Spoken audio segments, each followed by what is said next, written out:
Of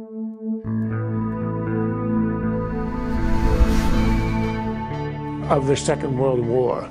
We're all fighting the Nazis, but we know they're finished.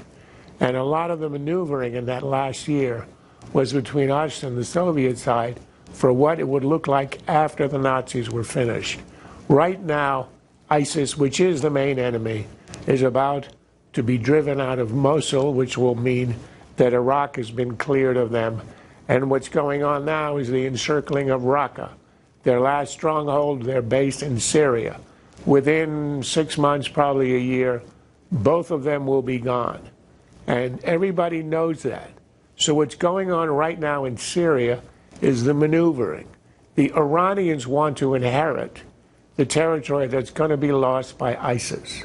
They showed that by launching rockets today over Iraq into Syria, ostensibly at ISIS, as retaliation for the terror attacks, but really a demonstration to Saudi Arabia, the Sunni Arabs, and everybody in the region of their reach.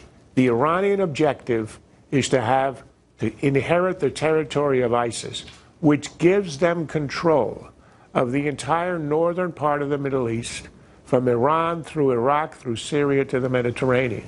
The Persians have not had that in 2,000 years, and it is within their grasp.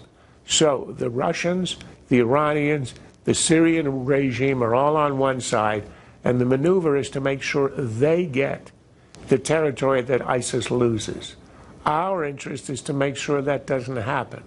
That's why we attacked the forces of Assad, who are hitting our allies on the ground, who are the Kurds, and there are these Syrian rebels who, together with the Kurds, are closing in on Raqqah.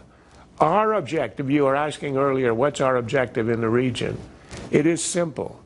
We don't want to see Assad have a puppet regime which will be run by Iran and Russia in control of all of Syria. We don't want them to inherit the ISIS territory. We would like to see that held by pro-Western, pro-Saudi, Sunni forces. And that would mean one settlement would be that you get a rump regime in Damascus running the west side of Syria, essentially, whereas the middle of Syria is controlled by the rebels. That is a far more advantageous strategic ending to all this. This, I think, is pretty high-level chess. Yeah, I mean, it's way too high level to be real, in my opinion. So the two sides will just some sort of kind of co-occupy the country and not continue a civil war. Why wouldn't they be at war with each other perpetually forever? They might be, except that if Assad and the Russians decide the war is not winnable, Assad is a minority sect, very much hated in the area, maybe 10%, essentially affiliated with the Shiites, the Alawites. For it to control all of Syria perpetually is perpetual war. It's not in the Russian interest. The Russians might accept a settlement in which there's a de facto division of the country into ethnic enclaves, which would probably be, for the Syrian people and for us, the best outcome.